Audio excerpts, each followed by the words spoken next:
Welcome to the Savvy Dentist Podcast with Dr. Jesse Green, the show where great dentistry meets great business.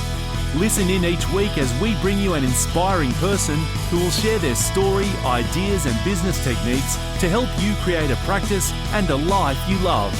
And now introducing your host, Dr. Jesse Green.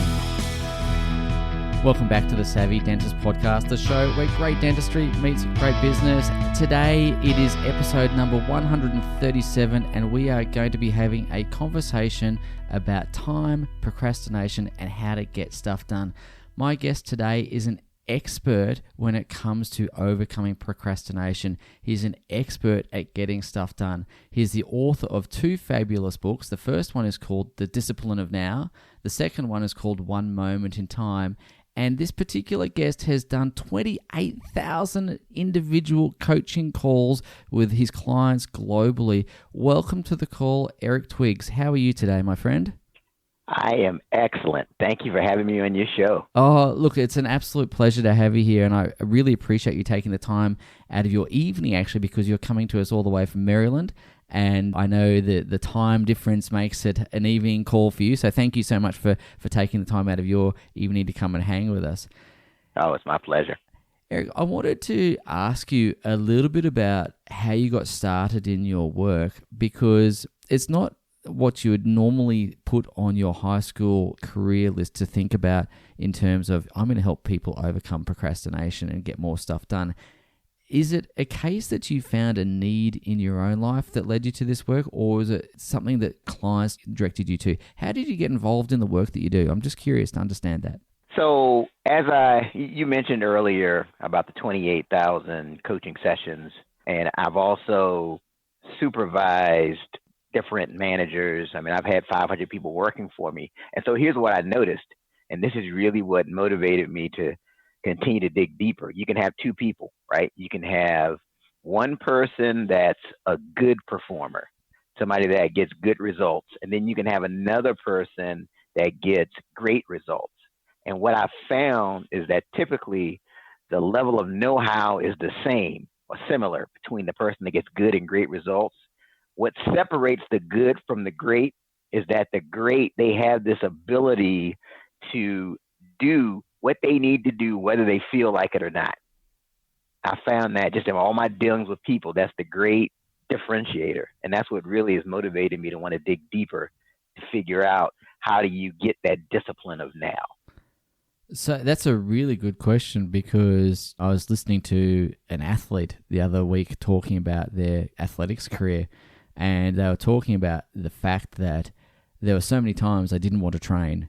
They didn't want to go out and do the exercise. Or they didn't want to do the things that they knew they needed to do, but they did it anyhow.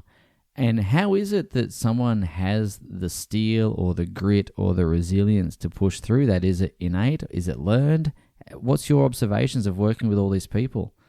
Well, I think it can be learned. I think it can become a discipline, but a lot of times there's a motivating event, or you've got this level of clarity. One of the things that stops people from doing what they need to do is not really having that clarity of purpose. So like, I've been around athletes and I know of professional athletes, and a lot of times they really were driven to change their situation. Maybe they came up in abject poverty. They saw their mother struggle working all these jobs. And so that really became their driving force to excel. And a lot of people, once you find your driving force, and once you find that thing that motivates you, that in and of itself can help you to stop procrastinating. Yeah, that's really powerful. I just want to tap into the driving force thing, because this is something that I'm curious to understand. Do you think when it comes to finding your purpose, your driving force, is it a case that most people are running towards something or running away from something? That's very interesting. I think a lot of people are running away from something, but they don't realize that that's what they're doing. Even if you look at like a job situation, people are saying, "Oh, I don't want this," but they aren't very clear on what it is that they do want, which is a big problem. And that's something I actually, as part of my journey, that's one of the things I had to gain clarity on to get to this point, even now. Yeah, I think that's really powerful. The clarity piece is going to be critical, and there'll be a lot of people listening to that saying, wow, I really resonate that I know what I don't want in my life. I'm very clear about what I don't want, but I'm not so sure what my vision for my future looks like in a positive sense. How do you go about creating that clarity? Is there a process involved? Is there a case of just sitting with the process a little while, or is it something that you get the lightning bolt and all of a sudden, bingo, it just happens? Well, in all of my dealings with people, I have yet to see someone go through the lightning bolt experience, right? It's not like the piano of purpose is falling on anybody. But what I've found is that what helps is you follow your gifting and you just kind of take it. Now, I do know of people that have kind of known from an early age what it is that they want to do. They just kind of know from it. I know of people that way, but I know of others that have really kind of wrestled with that whole thing. And so in the book, I kind of go through a series of questions you can ask yourself, like, what are you passionate about? What does success mean to you? And if you could make a difference for anyone or any cause, what would that difference be? And then just take the next steps.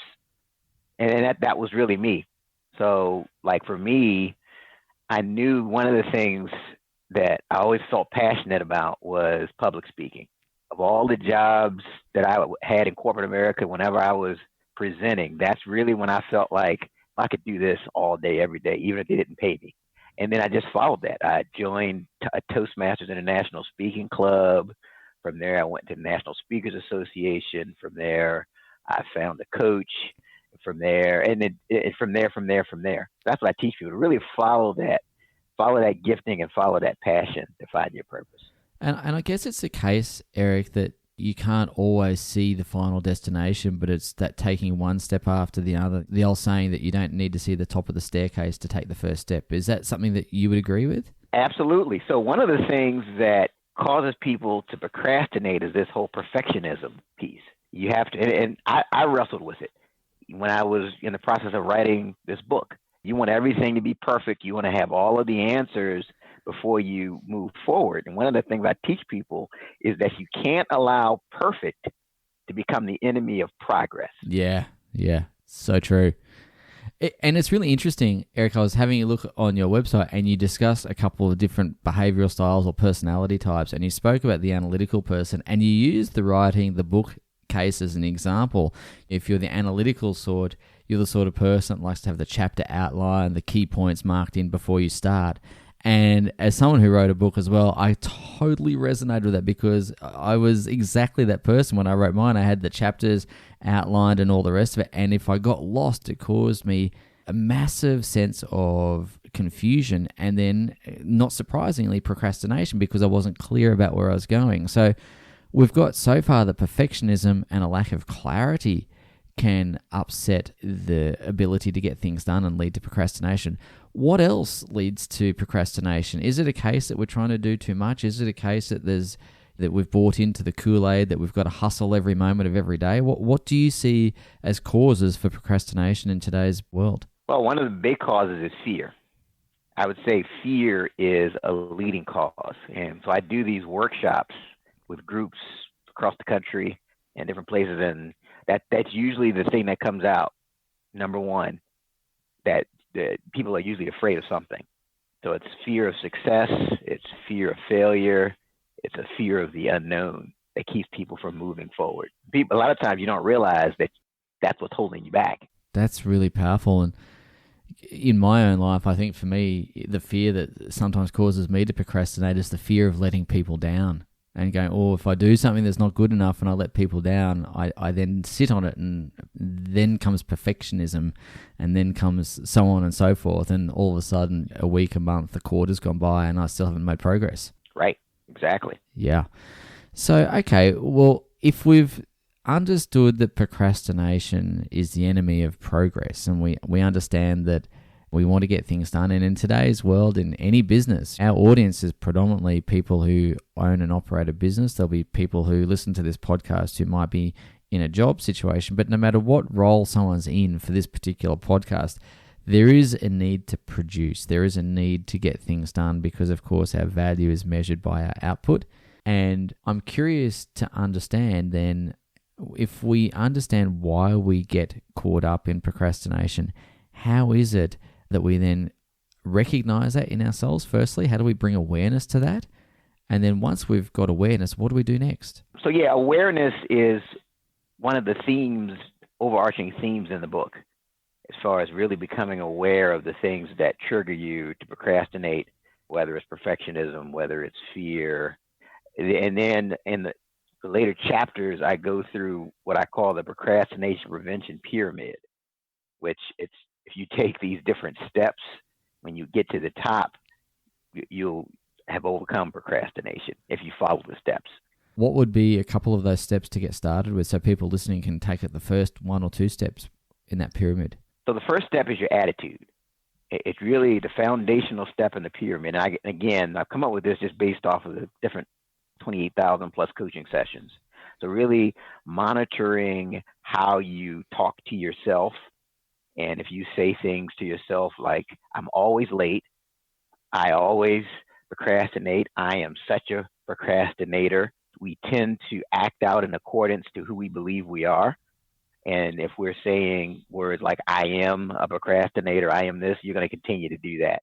So really thinking about your attitude and not identifying yourself with a label that you don't want to own, and watching how you talk to yourself. Like, for example, don't say that I should be doing that. Because we tend to resist those things that we should do. Anytime someone tells you you should do something, your mind says, oh, no, I don't have to do that. We have to be careful. That's the attitude is the first step on the pyramid. And the next step is where I really get into awareness and being aware of your power times. We all have what's called a circadian rhythm in our bodies, meaning we've got different levels of energy at different times. So you may be a morning person, you may be a night owl, but the key is to align your high priority activities during the time of day when you have the most energy. So I think that's a really important thing. But because one of the things that I'm curious to understand, that circadian rhythm part, I think is really critically important. I'm so glad you touched on it, Eric, because I don't think many people talk about it enough. Because sometimes if you read or listen to, in inverted commas, successful people who might have a high profile on the internet or whatever, people will slavishly model what those people do, but they're working to someone else's circadian rhythm and not their own. And so it feels like if you're trying to model someone verbatim, you run the risk of coming unstuck. Is that something that you've observed? Yes, you make a great point. So one of the examples, and one of the things that frustrated me with a lot of time management books, is people would say, oh yeah, you got to be an early bird. The early bird gets the worm. Being early, start early. Not necessarily. I think some people, so if you are a night owl, meaning that you get more energy later in the day, it's better to schedule your priority activities later in the day and not necessarily being an early bird. Fantastic. Okay, so if the first 2 levels of the pyramid are attitude and then awareness, what comes after that? So then I get into actual animation. So animation has everything to do with just your energy levels and just really making sure that you're getting the right amount of exercise, because that's a big part of overcoming procrastination. Even if it's walking, I saw there's a study that said that sitting is the new smoking. Oh, wow. That, this prolonged sitting has similar effect on you as if you smoke like 2 or 3 packs of cigarettes a day. And just really getting into a consistent exercise rhythm so that you fight the free radicals in the aging process and you get the blood flowing through your brain and you feel better. So animation is a critical part to not procrastinating. So, okay, there's the first 3 levels of the pyramid there. So for people listening, I'm going to encourage you to take notes. Go back and have a listen to what Eric has just gone through. And you can find Eric and his website at ericmtwiggs.com. And I'd really encourage you to go and check that out because there's some wonderful resources there. And Eric, I do want to ask you about when it comes to overcoming procrastination, if people start going through those first 3 levels of the pyramid that you've just outlined for us, what sort of results or what sort of changes do you typically see in someone's productivity, in terms of their energy, in terms of their general enjoyment? What sort of things might someone experience if they go, okay, well, there's the first 3 steps. Let me just start on that journey. What things would they experience? Well, I have people tell me all the time that, hey, I've been procrastinating on starting my website, and now I've actually found someone that's going to do my website. Hey, I've been procrastinating on this project. So they're finding that those little things that they've been putting off and delaying that are significant to their success, they're starting to do. I get constant feedback from people that, I get people that tell me, I've been procrastinating on reading your book. I went to your the workshop irony 6 months ago, and I finally now gotten around to reading your book, and now I'm starting to, we're starting to see movement. If you start, even if you get to the first 2 rungs on the pyramid, I think you'll start to see progress. Yeah. So that's fantastic. So again, this is a replicable process, right, that you've just spoken about. And yes, there'll be some variation from one person to the other, but yes, everyone can take that step, right? Certainly. Absolutely. Fantastic. So when it comes to getting better at overcoming procrastination, what are the things that someone says, Eric, I've now read your book, I've overcome that part of procrastination, I'm ready to get things done, or whatever it is? What are the things that trip people up? What are the rookie mistakes, and you just wish you could kind of tap them on the shoulder and say, hey, don't do that? What are the sort of things you see in your coaching and the clients you work with, perhaps, that you kind of go, that seems to happen a lot, and it's a bit of a pitfall? So one of the big things is not building in failure into your success plan. Ooh, tell me more about that.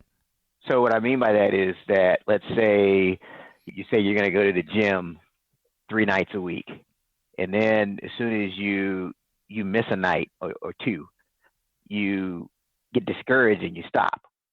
But you have to factor in that you're going to have setbacks and things aren't going to go like you planned. You may have a relapse and start procrastinating.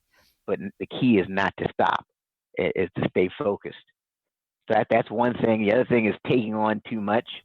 So if you haven't worked out in years, saying you're going to run a marathon in 6 months, so just as opposed to what people don't realize is every step counts. We think that we're not moving forward until we make a big step. So we have to realize any little step in the direction of your goal can count as progress.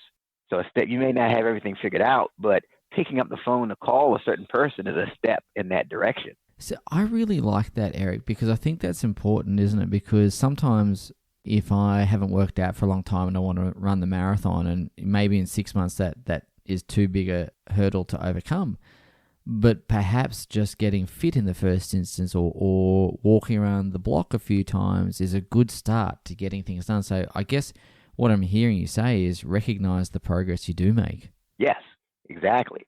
Right. So like you said, walking around the block for 20 minutes is progress. And then working towards the next step. But the key is to keep moving forward. Yeah. And I really like the fact that you said building failure into your success plan is really critical, because setbacks are an everyday part of life. They happen to everyone. I've certainly had my share of setbacks, and I'm sure you've had yours too, Eric. Yes. How do you build the resilience to get over those setbacks? Because setbacks are going to be a part of progress. So how do we recognize them for what they are and then get through them? So one of the things I did along those lines is I started a lessons learned list. So like if I do a presentation and it doesn't go like I thought it should, I'll take notes about what did I learn. I could interact with the audience better here. I can change my voice inflections there. So I always just try to gain something positive from the experience, and then really just focus on what you learn, not just dwell on the fact that things didn't go as planned. And is there always a lesson, or is sometimes it just didn't work out?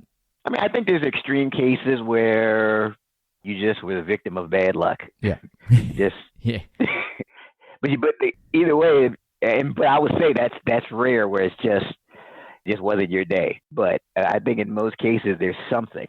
And the whole key, and this is something that I had to learn, is that it helps me to really work off of the assumption that everything that happens is my fault. I just kind of operate in this space of full ownership. So again, I really love that, and I know there'll be a lot of people listening to the show who go, yeah, I get the fact that I'm responsible, and I get that. Sometimes, Eric, human beings being human beings, sometimes we intellectually get that. Emotionally, sometimes we want to shift blame, and I think all of us have perhaps done that as well. I'm certainly guilty of that in the past. I try to get better at it. How do you really take ownership? Because I think most people listening to this will go, yep, I'm on board with that. But sometimes doesn't quite land. How do you translate that and internalize that? Well, for me, I recognize that if I'm the problem, the advantage of that is I'm also the solution, right? If I have a business and the reason that sales are down is because of the economy, right? I hear that all the time. Oh, yeah, it's the economy. And I'll talk to someone else who's in the same economy and they're having their best year ever. They're in the same business, in the same area, and what's the difference? So, like, for example, let's say I assume that it's my fault. I don't know why it's my fault. I just know it is, right?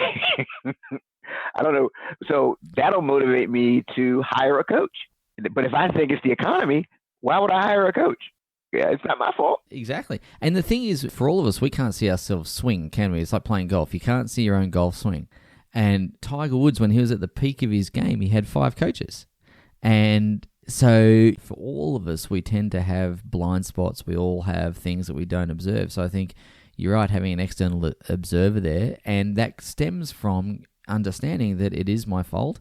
But equally, if it's my fault or I'm responsible, I can be the solution. And that's, I think, is the empowering part of that whole story. Yes.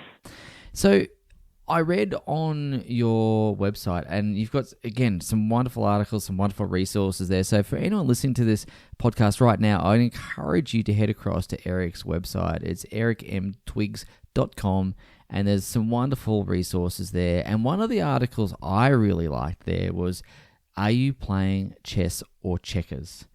And I think it's a really clever article, I have to say. I wondered if you could tell me a little bit about that concept of chess or checkers and how it relates to getting things done. So if you're playing chess, you're thinking 2 to 3 moves ahead. Whereas if you're playing checkers, you're just thinking about what's next. So for me, for example, an example of playing chess would be the fact that I'll make a to-do list for the following day, right? So I'm thinking about the things I have to do that following day, and then when I do that, I always come up with different ideas to solve some of the challenges I have during that day because I'm thinking ahead, and I'm always kind of staying on offense as opposed to just accepting what the day brings. That's fantastic. And on that to-do list, you've got your high-value activities, and you're going to time those high-value activities for your circadian rhythm that we spoke about earlier. Yes. And here you had mentioned something earlier about having so much to do and everybody's so busy. What I found, it's not so much an issue of having so much to do. The real issue is not knowing what to do next. So that actually, thank you for bringing that, because that was on my question I wanted to ask you next is, how do you then identify what to do next? Because sometimes there's a lot of white noise, and what screams the loudest is not always the most important. How do you discern the important from the urgent? Well, so typically I try to, and one of the things that really influenced me was that Eisenhower matrix, and Stephen Covey wrote about it in his book, The 7 Habits of Highly Effective People. And he talks about that quadrant number 2, where you're doing those things that are important but not urgent. And those are the things that really allow you to grow because you're being proactive. That could be something like, getting your morning run in. It's important, but it's not urgent. That could be planning activities. That could be those. So I try to prioritize my day by those things that are growth activities. Writing a chapter in the book of my upcoming book. Those I try to prioritize my time by those types of activities. And the activities like answering an email, answering a phone call, that's going to be lower on my priority. I'm still going to do it. That's going to be lower on my priority scale. Yeah, and therefore you're not going to use your most productive time in energy levels, because managing time is like managing energy. You're not going to use your best energy answering emails, right? You're going to use it for your high-value activities. Yes. Fantastic. So one of the things that we just alluded to is this concept of having too much to do. And of course, it does come back to priorities and identifying the things that are most important, the whole 80-20 rule, and so on and so forth. Why is it, just as a general thought, why is it that people seem to be busier than ever before? It just feels like there's this tyranny of busyness, and that busyness is not necessarily productivity. It's just busy, busy, busy. Why is it you think that people are always saying, if you ask them how they are, the first word is busy? Yeah, I think, well, for one thing, in the age we live in with social media and email and text messaging, if you're not intentional, you can get distracted. Okay, so tell me a bit more about intentionality. Yes. See, and it kind of goes back to that whole thing of playing chess versus playing checkers. So if you're playing chess and you've got a plan as far as things that you want to accomplish, you're being intentional. And so I have a chapter 6 in the book. I talk about saying no, and that is huge.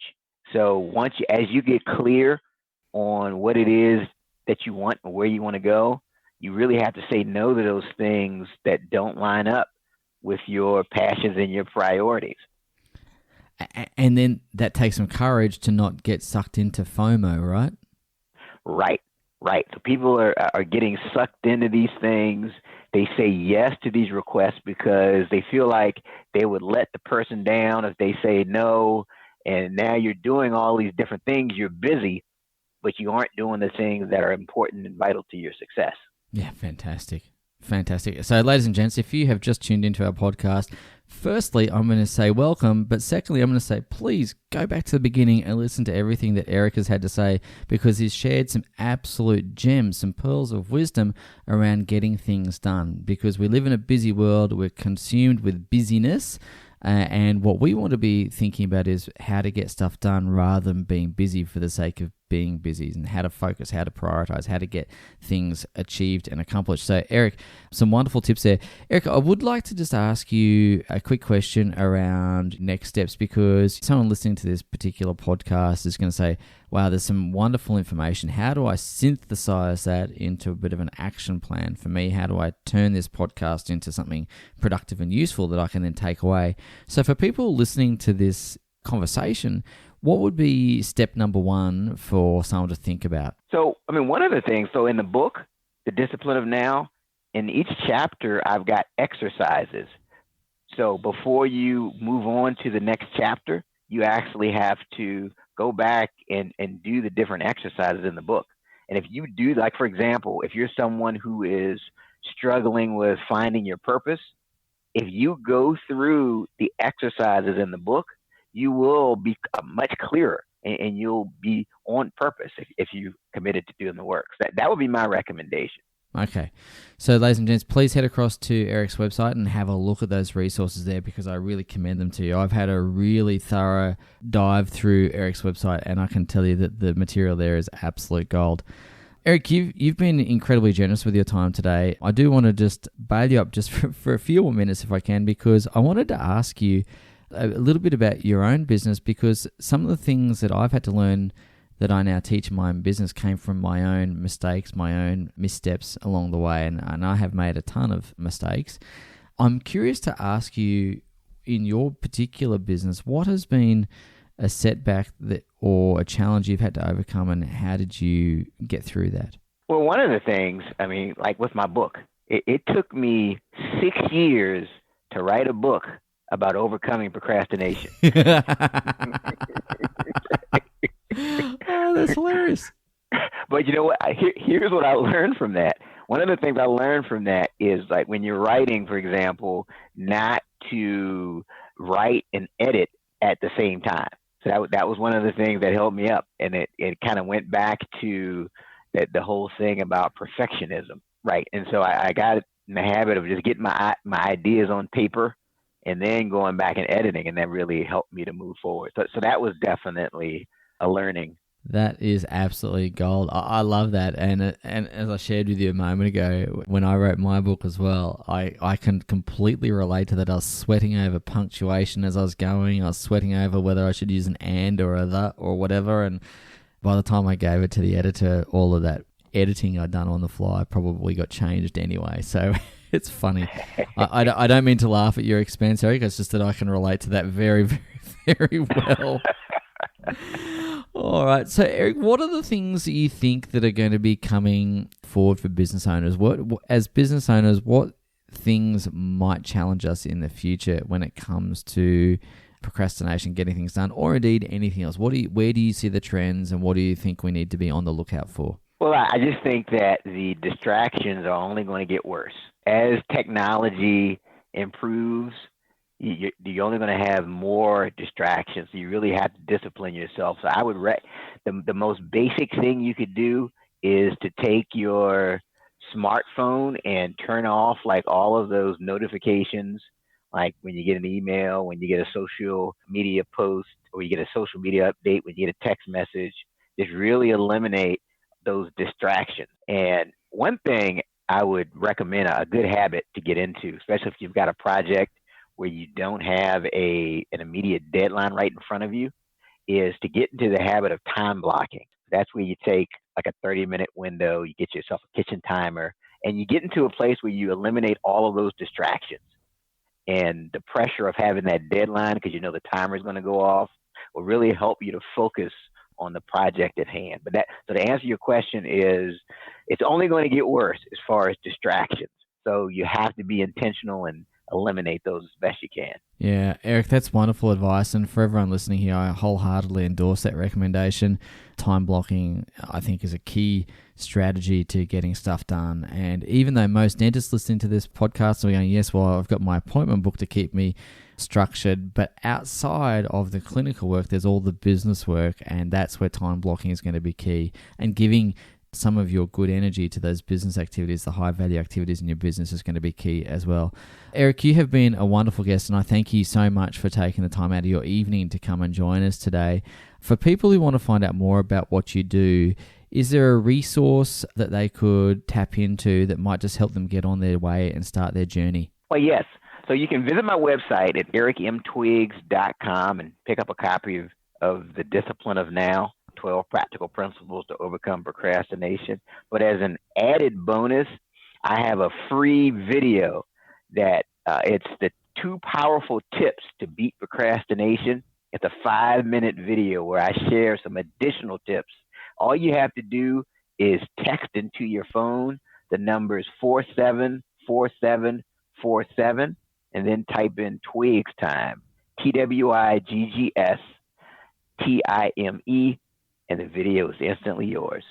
Fantastic. Well, thank you so much. And for everyone who's listening, please remember to put the international code in front of that text number, because Eric is, of course, located in the United States. And if you're texting from somewhere else in the world, we've got guests all over the world, listeners from all over the world. Please do remember to put the international code for the United States in front of that. Eric, you have been incredibly generous and kind with your time, and I thank you.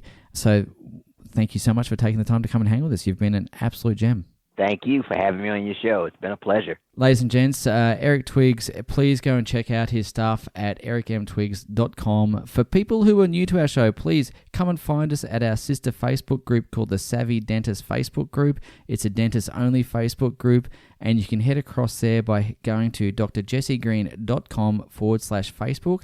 It's where we share tips, training, tools, and techniques, and we'd love to see you in there. But in the meantime, have a terrific week, and we look forward to seeing you for the next episode of the Savvy Dentist Podcast. Bye for now. Thank you for listening to the Savvy Dentist Podcast with Dr. Jesse Green.